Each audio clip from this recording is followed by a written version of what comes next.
Tony didn't like the look Chase gave him when he handed over the cell phone, but considering what his father had just said, he had no choice.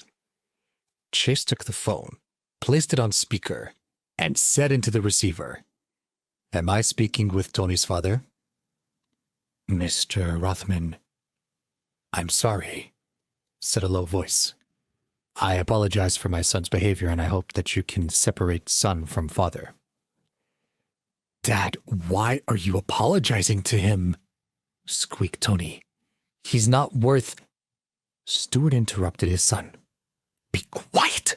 Mr. Rothman deserves your respect." Tony had never heard his father this angry before.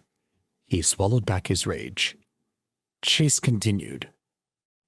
"Mr. Deem, I will not allow your son's faults to reflect on you. However, I did not take your call to receive an apology. There is a matter of business that I'd like to discuss. I know from Tony that you hold stock in 2 other companies. I'd like to purchase your shares from you."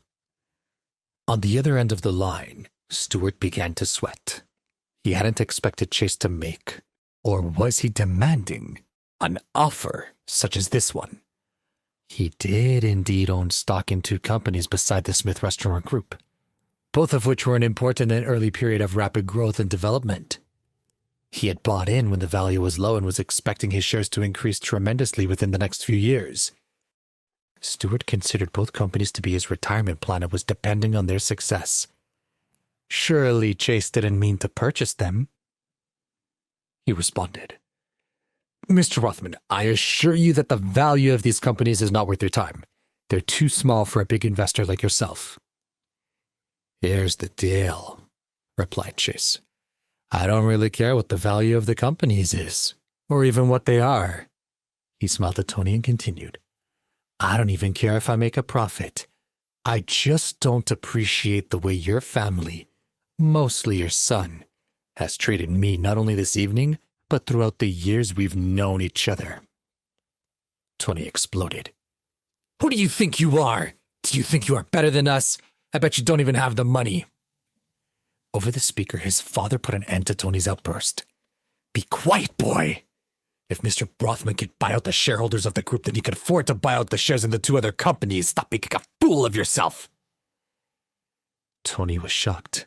Had his father just said that Chase was the new majority shareholder of the Smith Restaurant Group? Just minutes ago, his father had told him otherwise. What had happened to change his mind in such a short span of time? No way, he thought to himself. Chase really bought the group? That can't be right. He doesn't have the money. While Tony was still reeling from the news, his father was doing his best to appeal to Chase's mercy. "Mr. Rothman, while it was a shock, I have willingly accepted that you are now the majority owner of the group. As you know, this turnover significantly affects the power I have within the company and diminishes the value of my shares. I am not complaining, only asking that you allow me to retain my shares in the 2 other companies. They are my retirement plan and my family's lifeline, particularly after our most recent loss."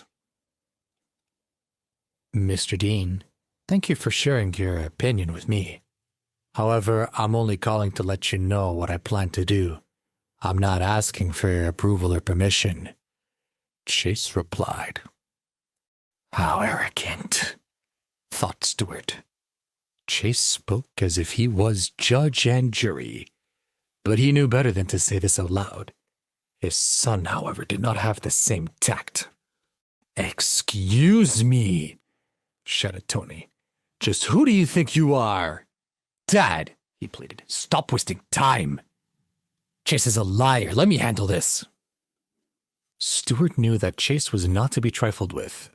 He could only say, "Mr. Rothman, how about this? Since my son has angered you, let's you and I find a suitable time and have a meal. We can discuss business and find a solution that will work for both of us. In the meantime, my son will apologize to you." "Like I said," responded Chase, unwilling to consider Stuart's offer. "I'm just giving you notice. This is not a discussion. But you do have a choice to make. You can either sell your shares to me, Right here, right now, or I will ensure that both companies go bankrupt by morning. Now it was Stuart's turn to raise his voice. Are you threatening me? Just who do you think you are? What kind of power do you think you can wield that will bankrupt my companies overnight? My son is right, you're delusional. Fine, replied Chase. If you don't believe me, then we'll see what happens. Chase paused, giving Stuart and his son a moment to think. Then he continued. You know why? Because I'm generous. I'll give you 10 minutes to think it over. If I don't hear back from you within 10 minutes, then your companies will be bankrupt by morning. And with that, he hung up the phone. Tony was fuming. No one in Laudervale dared to treat him or his father this way. Who was Chase to think he didn't owe them respect? Are you kidding me, Chase? He screamed. Are you God?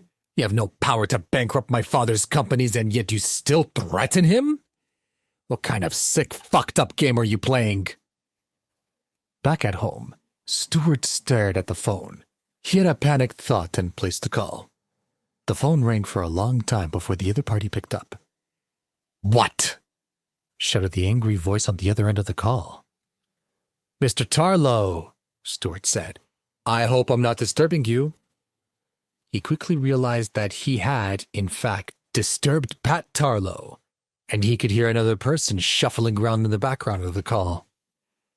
But he couldn't stop now. It was an emergency. He braced himself and said, I'm in a bit of hot water. I need your help. Pat was something of a financial advisor to Stuart, and a notorious member of Laudervale's upper class. Everyone from the Manson family to the Sampsons knew him and knew of him. Pat was a collector of favors and debts. Those that didn't owe him directly knew someone who did. He could be incredibly generous and fiercely defensive. Long ago, Stuart had been granted entry into Pat's inner circle. In fact, a large part of the reason that Stuart hadn't even invested in the Smith Restaurant Group from the outset was at Pat's demand. Trust me, Stuart, he'd said. And Pat was always right. Being associated with Pat meant that people either feared or loved you, and always respected you. Pat grew impatient. Trouble always seems to find you, Stuart. What do you want me to do? Haven't I helped you enough? Let an old man rest in peace. I'm sorry, said Stuart. I don't know what to do. Please, I'll make it worth your while. Fine. What is it? He relented. Having Stuart owe him one could come in handy one day. Do you know of a man named Chase Rothman? Said Stuart. He just called me. Said he bought the majority shares in the group and threatened to buy my 2 other companies. He said if I don't sell, they'll be bankrupt by morning. Stuart! Pat screamed. Use your brain, you idiot! You're going to let this too-big con man threaten you? Who do you think you're in business with? Stuart let out a sigh of relief. Pat continued. Look, no big deal. I'll take care of it. But for now, deal with it yourself. You can't let people get away so easily with threats. Yes, thank you. Stuart felt the tension leave his body. Who did this Chase person think he was? Stuart kissed his wife, grabbed his coat, and rushed toward City Grill. Please subscribe to the Pocket FM YouTube channel and press the bell icon for instant notification. Check out our channel for more such exciting shows.